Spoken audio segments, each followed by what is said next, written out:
કહેવાય છે કે દેશી બોરની પૌષ્ટિકતા ઘણી છે. આરોગ્ય માટે ગુણકારી તેમજ બિસ્કિટમાં ઉપયોગ થાય છે.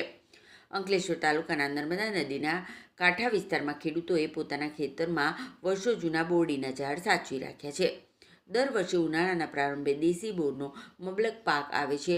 જૂના કાસિયા ગામના ખેડૂત વિરેન્દ્ર વસાવાએ પોતાના ખેતરમાં 60 જેટલા દેશી બોરડીના ઝાડ સાચવી રાખ્યા છે. તેઓ મહેનત વગર દર વર્ષે બોરનો મબલક પાક લઈ સારો નફો મેળવી રહ્યા છે. માર્ચ-એપ્રિલ મહિનામાં તેઓ બોરડી પર બોરનો પાક આવ્યા બાદ પાકા થયેલા બોર તૂટીને નીચે પડતા તેને વણાવી લઈ સૂકવે છે. બોરને ખુલ્લી જગ્યામાં તડકામાં 2 થી 3 દિવસ સૂકવવામાં આવે છે. સુકાયા બાદ બોરીમાં ભરી વેપારીઓને વેચવામાં આવે છે. આ વિસ્તારના બોરની ભરૂચ, સુરત, મુંબઈ તેમજ અન્ય રાજ્યોમાં માંગ વધુ હોવાથી વેપારીઓ અહીં આવી ખેડૂતો પાસેથી 20 કિલોના 600 થી 700 રૂપિયાના ભાવે ખરીદે છે. કોઈ પણ પ્રકારના ખર્ચ અને મહેનત વગર સારો નફો મેળવી રહ્યા છે. ત્યારે દેશી બોરની પૌષ્ટિકતા પણ ઘણી છે. આરોગ્ય માટે ગુણકારી તેમજ બિસ્કિટ સહિત મંદિરોમાં પ્રસાદમાં ઉપયોગી થાય છે. હાલમાં હાઇબ્રિડ સહિતના વિવિધ જાતિના બોરનું વાવેતર વધતા હવે દેશી બોર નજરઅંદાજ થઈ રહ્યા છે. પરંતુ દેશી બોરની પૌષ્ટિકતાને આ ખેડૂતોએ જાળવી રાખી છે. મારું નામ છે નગીનભાઈ લલ્લુભાઈ વસાવા. અમે રહેવાસી કાસિયા ગામ, જૂના કાસિયાના રહેવાસી. ખેતરમાં રહીએ. બોરીના ઝાડ આવે છે. અમે સુરત, બારડોલી, નવસારી, વાપી,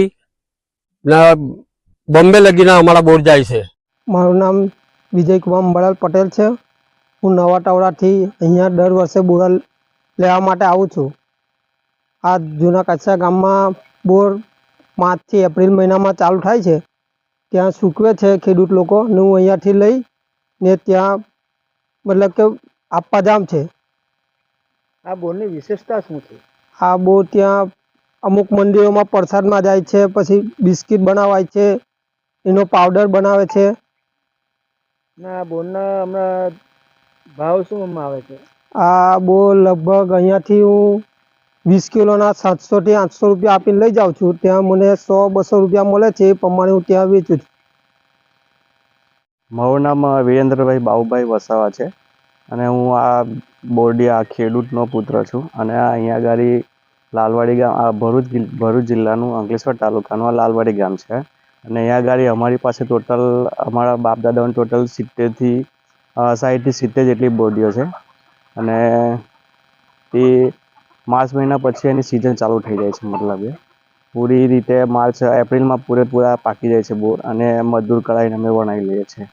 અને વેપારી લેવા આવે છે તો 20 કિલોના લગભગ 600 થી 700 રૂપિયા આપીને એ લોકો લઈ જાય છે અહીંયાથી. આમાં તમે બોરની વિશેષતામાં શું છે? બોરની વિશેષતા તો એ જ છે કે અમુક વેપારીઓ અમુક જગ્યાએ મેળા ભરાય છે, કોઈ મંદિરોમાં પણ વપરાય છે, કોઈની બાધાઓ કે માનતાઓ પૂરી કરવા માટે લઈ જાય છે. બીજી વિશેષતા તો એ છે કે એના બિસ્કિટ બનાવે છે, પછી ગ્લુકોઝના પાવડર બનાવે છે, બીજી ઘણી બધી વેરાયટીઓ બનાવે છે.